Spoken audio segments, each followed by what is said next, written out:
Bismillahirrahmanirrahim. Assalamualaikum warahmatullahi wabarakatuh.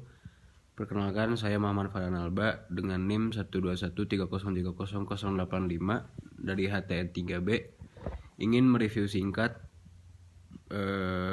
pertemuan di matkul Hukum Tata Negara, yaitu 7 pertemuan dengan dosen pengampu Bapak Lutfi. Langsung saja ke pertemuan kedua, yaitu pengertian, ruang lingkup, dan konsep itu adalah suatu kajian terfokus kepada satu hal. Konsep hukum tata negara ialah mengkaji tentang hukum tata negara. Hakikat ilmu. Yunani merupakan satu negara yang banyak mengorbitkan filsuf-filsuf atau pemikir-pemikir yang sangat kritis sejak tahun 600 sebelum Masehi sampai 200 sebelum Masehi. Di Yunani kental dengan mitologi atau mitos. Mitos ini hanyalah kepercayaan masyarakat pada saat itu yang memang tidak bisa semua dibuktikan kebenarannya. Akibat dari itu, maka banyaklah lahir pemikir-pemikir yang memiliki tingkat pemikiran kritis, yaitu ada 10 diantaranya.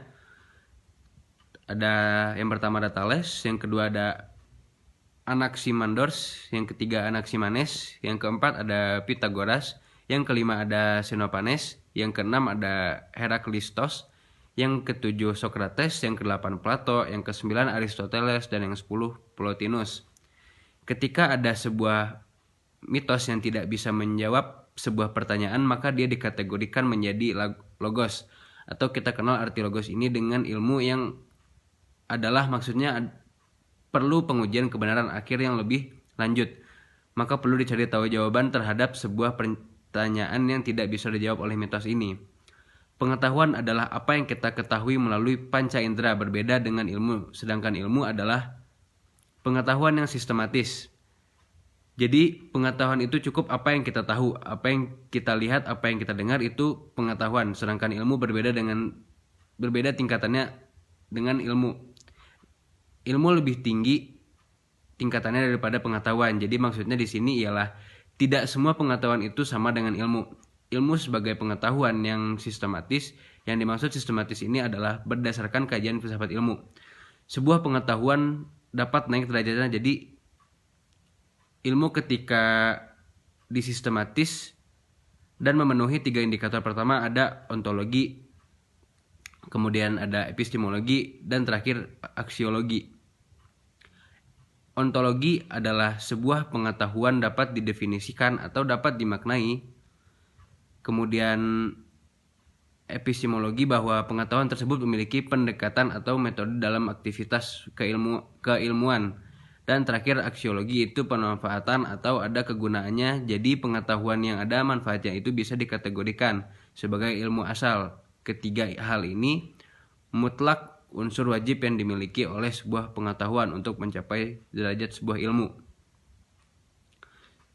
Lanjut ke pembahasan berikutnya, yaitu hukum tata negara. Secara istilah atau secara etimologi bahasa, atau secara istilahnya ada yang menyebut dalam bahasa Inggris itu dengan istilah constitutional law atau state law atau hukum konstitusi atau hukum negara. Kemudian dalam bahasa Prancis dikenal dengan istilah droit constitutionale, konstitusi negara. Kemudian dalam bahasa Belanda ada Staatsrecht. Secara pengertian sekumpulan peraturan hukum yang mengatur organisasi negara, hubungan antar alat kelengkapan negara dalam garis horizontal dan vertikal, serta kedudukan warga negara dari hak-hak asasinya. Berikutnya pertemuan 3. Asas-asas hukum tata negara. Apa sih arti asas tersebut? Asas tersebut ada yang mengartikan adalah sebagai karakter, atau ada juga yang mengatakan prinsip, dan ada juga yang mengatakan ciri khas. Ada beberapa asas di dalam hukum tata negara yang harus ada. Yang pertama adalah asas negara kesatuan, yang kedua asas negara hukum, dan yang ketiga asas demokrasi. Sebelum membahas mengenai asas, kita akan membahas mengenai bentuk-bentuk negara hukum. Bentuk negara hukum secara formal dibagi menjadi 3. Yang pertama itu ada individualisme. Masyarakat cenderung diberi kebebasan dan kemerdekaan beraktivitas di kehidupan bernegaranya. Yang kedua ada negara, yang artinya negara ini hanya berfungsi sebagai penjaga malam. Jadi ia ada atau hadir ketika suatu keadaan membutuhkan kehadiran negara tersebut. negara di sini tidak bersifat membebaskan dan tidak mendominasi. Yang ketiga, monopoli. Monopoli kebalikan dari individualisme. Di sini peran negara lebih dominan sampai dia mengatur ke hal-hal yang lebih detail, malah dianggap memonopoli kehidupan berbangsa dan bernegara. Kemudian secara material bentuk negara terbagi menjadi 3, yaitu yang pertama ada kolektif, kemudian dominasi negara, dan welfare state. Kemudian ada asas negara kesatuan. Sebagaimana yang kita ketahui, bentuk negara ada 2. Yang pertama ada negara kesatuan, yang kedua serikat atau federal. Lanjut, negara kesatuan dia dalam bentuk pemerintahannya lebih cenderung sentralistik di negara kesatuan dan beberapa asas. Desentralisasi atau pelimpahan sebagian kewarganegaraan kewenangan negara kesatuan atau negara pusat terhadap pemerintahan di daerah yang disebut dengan otonomi daerah. Kemudian ada dekonsentrasi, yaitu penyelenggaraan pengurus pusat yang dilimpahkan ke daerah. Yang ketiga ada tugas pembantuan, yaitu wewenang atau urusan pemerintah pusat yang bila mana suatu waktu itu dibutuhkan perannya daripada daerah. Kemudian ada asas negara hukum.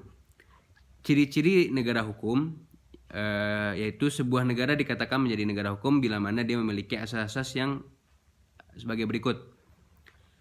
Ada 6 asas, diantaranya 1 jaminan HAM, yang kedua badan kehakiman, yang ketiga pemilu yang bebas, yang keempat kebebasan menyatakan pendapat, yang kelima kebebasan berserikat, yang keenam pendidikan kewarganegaraan. Berikutnya asas demokrasi. Demokrasi dikenal oleh dan untuk rakyat. Asas demokrasi ini yang menyusun kepada kedaulatan rakyat. Ada beberapa indikator menurut Afan Ghaffar. Ada 6 diantaranya. Yang pertama, 1 penyelenggaraan kekuasaan secara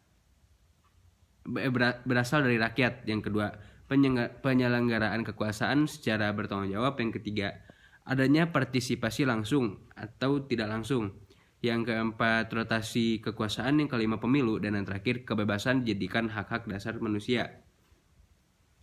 Lanjut ke materi berikutnya, yaitu tipe dan bentuk susunan negara. Poin pertama ada negara kesatuan atau unitary state. 1. Negara kesatuan bersifat vertical management. Model layaknya Inggris dan Jepang dianggap sebagai model yang lebih berpusat. Kedua negara tersebut menganut sistem kerajaan dan kekaisaran. Namun dalam pelaksanaan keduanya sudah menganut negara kesatuan. Yang kedua, central representative model. Model ini dianggap terpusat tetap sebagai representasi dari negara-negara lain. Di antara negara penganut model ini adalah Swedia, Spanyol, dan Denmark. Yang ketiga ada unification model, adalah model penyatuan atau integrasi sebagai negara Belanda, seperti negara Belanda. Yang keempat, mixed model, adalah bentuk campuran model yang dianut oleh negara Perancis. Berikutnya ada negara bagian atau federal state. Negara yang perasaan bangsa di antara kesatuan-kesatuan politik yang hendak membentuk federasi. Yang kedua, keinginan untuk membentuk ikatan yang terbatas. Pembahasan berikutnya yaitu ada karakter daripada negara bagian. Yang pertama, satu wilayah negara terbagi atas negara-negara bagian seperti Amerika Serikat. Kedua, kedaulatan yang ganda. Ketiga, hubungan antara pemerintahan federal dengan pemerintahan daerah bersifat koordinatif atau kooperatif. Bisa disebut juga kewenangan bersifat eksekutif. Susunan pemerintahan kewenangan untuk menetapkan perpajakan dan kebutuhan kerjasama yang sangat minimal. Federal atau negara bagian ini memiliki dominasi yang kuat. Lanjut ke pertemuan 5, yaitu pembahasan bentuk dan sistem pemerintahan. Bentuk pemerintahan menurut Aristoteles, dia berpandangan bahwa ada 4 bentuk dan sistem pemerintahan. Yang pertama autokrasi, yang kedua oligarki, yang ketiga monarki, dan yang keempat republik seperti Republik Indonesia. Aristoteles mengatakan ada bentuk sempurna dan kemerosotan. Jadi dampak atau implikasi dari sebuah negara, bentuk pemerintahan suatu negara yang di dalamnya menganut sistem monarki. Namun kita berbalik atau mengalami kehancuran, maka dampaknya negara tersebut akan menjadi negara despoti atau tyranny. Sedangkan yang kedua ada bentuk sempurna aristokrasi. Nanti outputnya kalau terjadi kemerosotan akan terjadi oligarki. Dan yang terakhir adalah politia, yaitu bentuk pemerintahan kota yang dianggap oleh Aristoteles untuk kemerosotannya adalah demokrasi. Kita lanjut ke pembahasan berikutnya, yaitu ada autokrasi. Autokrasi ini adalah bentuk pemerintahan yang diperintahkan dengan kekuasaan tunggal, seperti raja atau diktator, yang tidak dapat diganggu-gugat. Ini lebih daripada kerajaan atau kekaisaran. Berikutnya oligarki.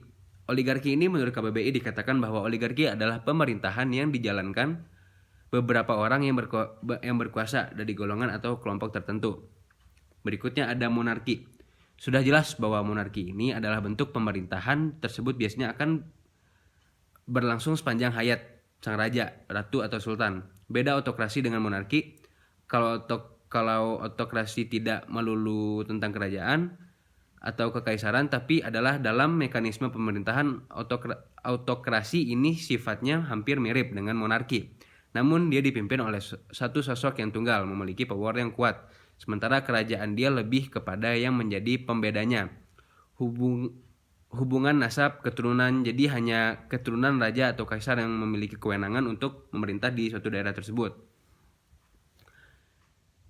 Sedangkan menurut Aristoteles ada 3 bentuk. Yang satu bentuk sempurna, kemudian dampak dari kemerosotannya menjadi apa? 1. Monarki, kemerosotannya menjadi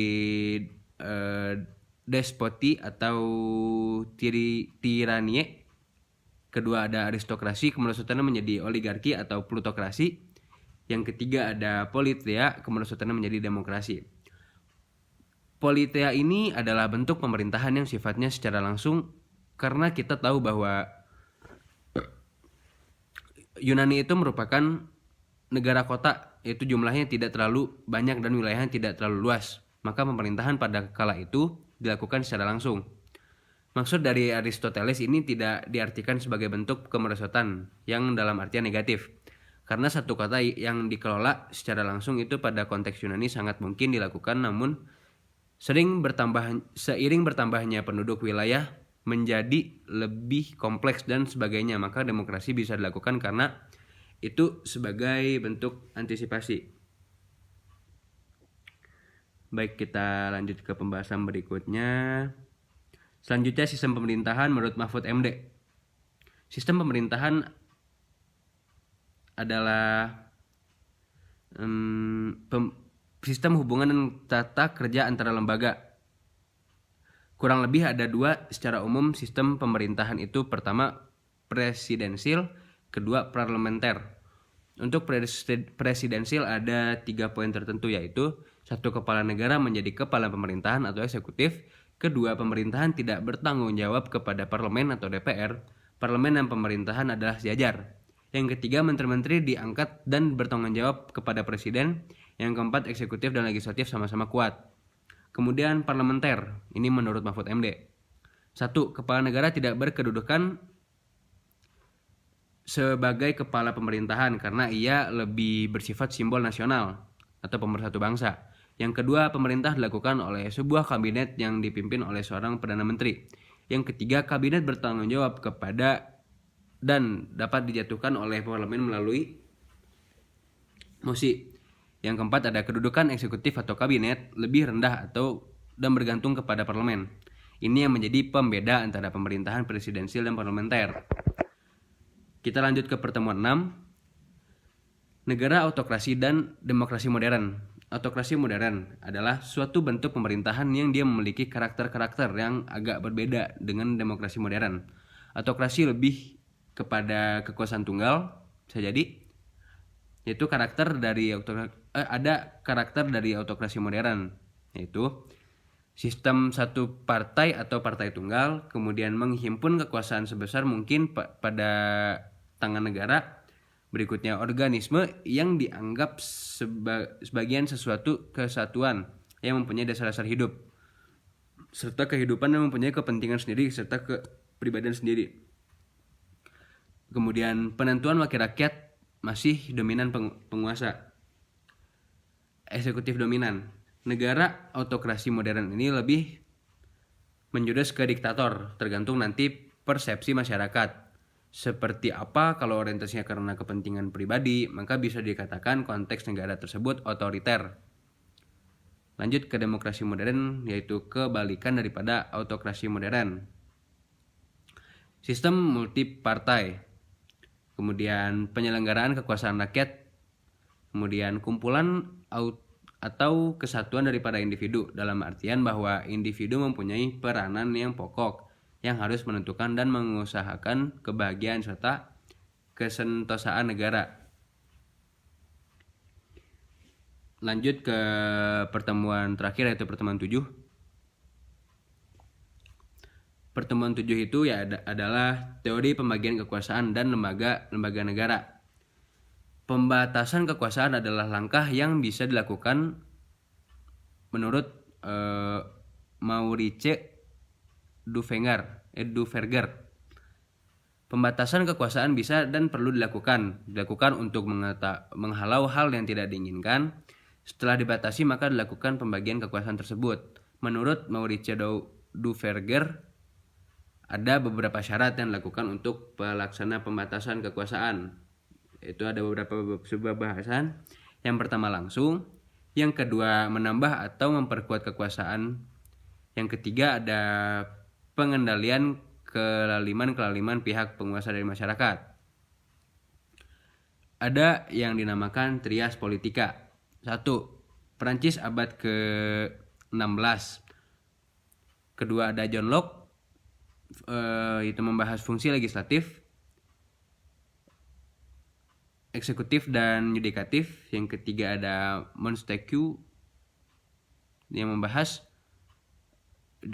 di buku yang berjudul The Spirit of the Law. Satu membahas sama seperti John Locke, yaitu membahas legislatif, eksekutif dan yudikatif. 3 hal ini yang masih dipakai oleh negara-negara. Setiap kekuasaan memiliki karakter masing-masing. Yang pertama, eksekutif. Kekuasaan melaksanakan undang-undang atau rule application function, membahas mengenai rancangan peraturan perundang-undangan. Berikutnya presiden, satuan kerja pemerintah, legislatif. Kekuasaan membuat undang-undang dalam peristilahan baru, sering disebut dengan rule making function. Kemudian DPR, yaitu yudikatif. Kekuasaan mengadili atas pelanggaran undang-undang, rule education function. Berikutnya itu ada kehakiman. Dan di kehakiman ini adalah penutup dari pertemuan ke-7. Mungkin cukup sekian review materi yang bisa saya sampaikan. Terima kasih. Sebelumnya saya izin mengumpulkan tugas UTS. Terima kasih. Assalamualaikum warahmatullahi wabarakatuh. Berikutnya yaitu sumber hukum tata negara. Ada beberapa subbab poin yang ada di dalam itu. Yang pertama, hukum internasional yang telah diratifikasi menjadi hukum nasional.